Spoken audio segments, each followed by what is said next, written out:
All right, here we go again. Philomena Cunk. I always love that name. It's just like that. That takes a twist at the very end. Like you know what they're trying to say with that name, Cunk. Well, okay. This time around we have best Philomena Cunk moments. I already reacted to guests bemused by Philomena Cunk, which is hysterical to be honest. Let's see. Let's just dive right in. Lego. Who are you? I'm Ian Borden. I'm a professor of architecture at University College London. What is a building? A building is anything that anyone has built. So my shoes are a building. How many three wise men were there? Who knows? But I don't understand bread sauce. It's a great way of making a really savoury sauce. Bread and sauce are two completely different things, aren't they? Well, they are, but you can grind the bread down and then cook it in milk to make a really good sauce. It just looks like sort of... Cheers. When Henry died, Edward became king, aged just 9 years old. Edward died aged 15, the youngest anyone had ever died of old age. When you teach your kids Shakespeare, do their heads grow physically bigger? No. It's comforting, isn't it, to realise we don't have nuclear weapons these days. Well, it depends who you mean by we. The British have got nuclear weapons and have recently indeed decided to increase the number of warheads that they possess. Yeah, but they're blanks, aren't they? They're full of blanks. No, not at all. No. These are fully capable missile systems with nuclear warheads. Many other states have them. I'm afraid that nuclear war and the threat of nuclear destruction remains very much with us.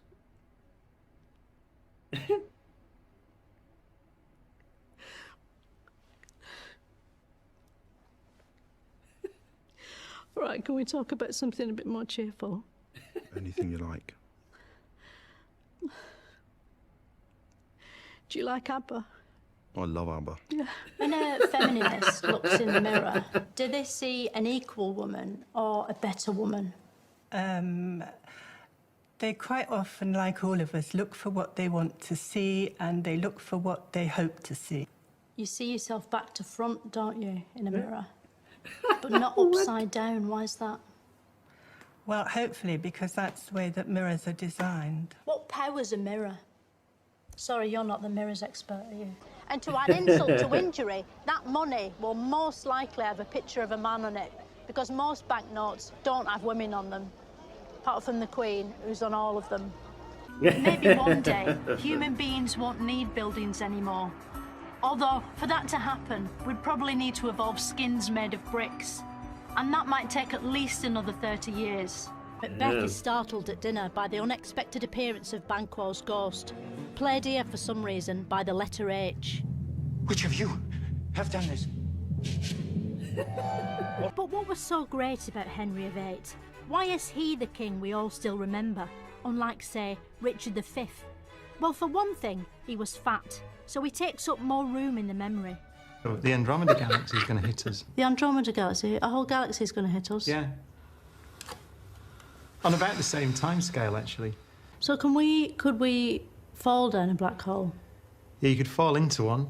Is that the same? Because I heard that you could be, if, you know, this is one way that the world could end, is that we're all just sucked off through a hole. I mean, that must be terrible. Can you imagine what it would feel like to be sucked off through a hole? Yeah. Back in Queen Victorian times, women weren't allowed to vote, even though we had a female king.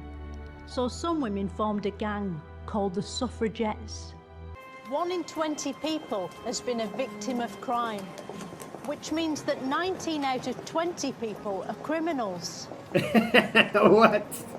No wonder we need police. That's not how that works. Over the centuries, many things have been used as money, including amber, wheat, eggs, travellers' checks, feathers, book vouchers, lobsters, beads, gold, leather, nectar points, rice, peas, mugs and money. It was only the last of these that caught on. It's almost unbelievable that before Charles Darwin invented evolution in 1859, no one had ever evolved. Without him, none of us would be here today, except in the form of fossils or gibbons. This is the National Theatre. It's designed to look so horrible that people are glad to be inside watching boring plays. Today, Britain stands at a fork in its crossroads, and its people are asking questions. Now we've got our country back, what actually is it? Who are we, and why? You know when you read a word in a book, and you sort of hear that word in your head, how do they get the sounds into the ink to make it play in your head? Well, She wrote, "The world to an end will come in 1881, a claim which has recently been debunked by experts through a careful process of looking around and seeing the world still here." Today, some people choose to turn the outside of their homes into a giant advent crown. A jolly house covered in electric lights may be expensive and use a lot of power, but it's the perfect way to cheer up a world worried about climate change and dwindling resources. Queen Elizabeth I got a crown screwed on here in Westminster Abbey.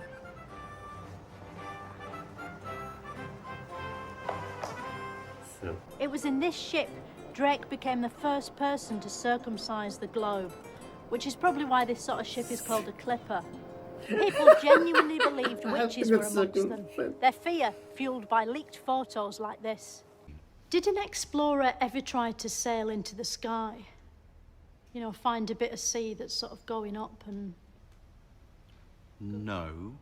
We're often told to feel sorry for those who are alone at Christmas. But these days, that's all of us, and it's brilliant. Why did Nelson always have one hand up his jumper? What was he doing up there? He'd lost most of his right arm, so... The pagans celebrated the solstice by cutting down holly and ivy and dragging it into their homes, along with a giant Yule log which they'd set fire to. It sounds rubbish, but with no app store to speak of, killing trees and plants was as good as entertainment got, even at Christmas. Despite being the stuff of nightmares, Santa is the world's most popular home intruder. But at Christmas 1914, there was a brief ceasefire. The fighting stopped. Soldiers got out of their holes and joined together in a place called No Man's Land, showing that even at moments of peace, men will still divide into two sides and try to beat one another. Wow. Okay, that was fun. I love, you know, I've seen a lot of this in All in the Family with Archie Bunker's character. The writers keep coming up with these awesome, they call them malapropisms, you know, like when you hear one word and you think it sounds like another word, but it means something else, you know.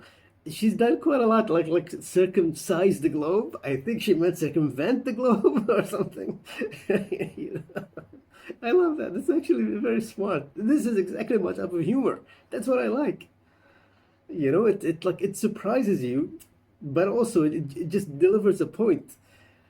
I don't know what Philomena Cunk's points are in most of her you know show, but I mean, it can be understood. Maybe the point is that like anybody can do this these days. Anybody can be seen as a point of authority or a point or like an expert on a topic when she's not, and she doesn't even interview the right way. She doesn't even ask the right questions. I don't know. You know, it could be something like that. I have no idea. All I know is that it's funny. It's actually funny. It works. God, you know, it's like the look on those people's faces when she interviews them is just so good. Because sometimes, like, you have nothing to say. There's no reply to that. May as well just go, yeah. Oh, well, this was fun. Anyway, I will probably be doing more of Philomena Cunk at some point.